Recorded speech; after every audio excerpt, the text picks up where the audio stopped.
Les clés de la compétence sont dans la boîte à gants. Alors vous allez me dire, qu'est-ce qu'une boîte à gants? Alors c'est pas une boîte à gants comme on a l'habitude de voir dans les voitures.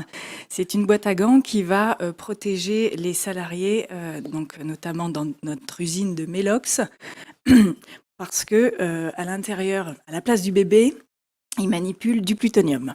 Le projet CIBAG, ça veut dire simulateur boîte à gants et non pas un whisky. Donc la problématique, c'est de perfectionner les techniques et comportements des opérateurs qui travaillent en boîte à gants. On a constaté un nombre d'incidents stable depuis 5 ans, malgré les formations existantes présentielles.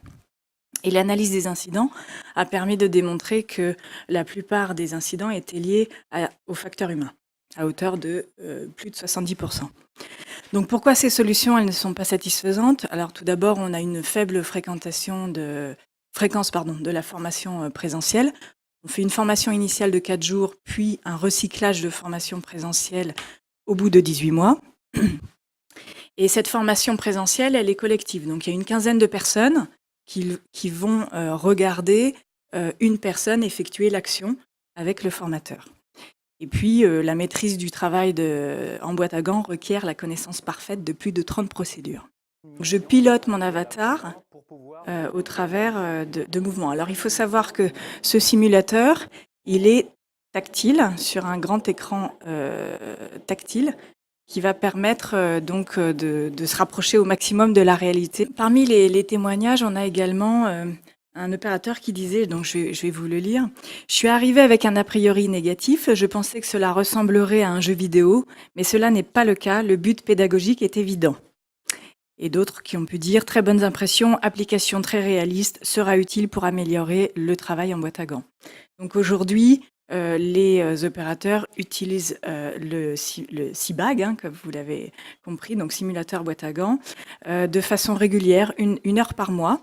Vous avez vu dans des cabines insonorisées, donc il y a 5 cabines, et le formateur, au travers de la plateforme e-learning, va voir quelles sont les missions les moins bien maîtrisées et revenir sur ces missions en formation présentielle. Donc concrètement, c'est une formation qui est très mixte, qui est blended, et qui ne peut que augmenter l'efficacité de la formation et permettre aussi, bien sûr, de réduire le nombre d'incidents et donc les coûts associés à ces incidents. Et tout ça, bien sûr, on pourra le mesurer d'ici quelques mois, parce qu'on l'a mis en place en avril 2015. Mais déjà, ce qu'on peut noter, c'est que les gens adhèrent. Le principe du simulateur peut s'appliquer à tous les métiers, finalement, puisqu'on est sur l'intention du geste. Alors, on n'est pas tout à fait en réalité virtuelle, on est à la limite. On est sur un simulateur très, très poussé, où on pilote un avatar qui fait le geste à notre place. Donc on est sur l'intention du geste. Donc, par rapport au domaine d'application chez Areva, aujourd'hui c'est le seul, mais l'idée étant de pouvoir développer plusieurs autres petits CIBAG, ou plus gros. Bien entendu, l'humain est extrêmement important. C'est la raison pour laquelle, pour CIBAG, on a construit ce projet en mettant en avant la formation présentielle. C'est-à-dire qu'on n'a pas du tout supprimé la formation présentielle, bien entendu. On a intégré le simulateur avec la formation présentielle. Et pour permettre la conduite du changement, et puis parce que le sachant était le formateur, pour lui, le simulateur boîte à gants, c'est vraiment son bébé. Et donc, il nous a accompagnés. Il a été l'expert contenu pendant tout le long du projet. Et c'est même lui qui le vend en formation initiale. Alors, ce simulateur, il est utilisé après la formation initiale en présentiel. Donc, le formateur, au cours de la formation initiale, va présenter CIBAG, va en faire la promotion. Et une fois la formation initiale acquise, donc au bout de 4 jours, ils vont 1 heure par mois sur CIBAG et au bout de 18 mois en formation présentielle. Et ce qu'on a fait, on a fait un lien entre le simulateur boîte à gants qui est installé en local, parce que de la 3D temps réel sur une plateforme, c'est pas possible. Mais on a fait un lien, donc un point d'entrée, un point de sortie sur la plateforme de e-learning, qui permet en fait de récolter les statistiques, donc par exemple les scores obtenus. Donc là, vous avez vu, j'ai fait une erreur, mais on autorise 5 erreurs par mission et on va déterminer la moyenne du nombre d'erreurs parmi tous les apprenants, donc au nombre de 700.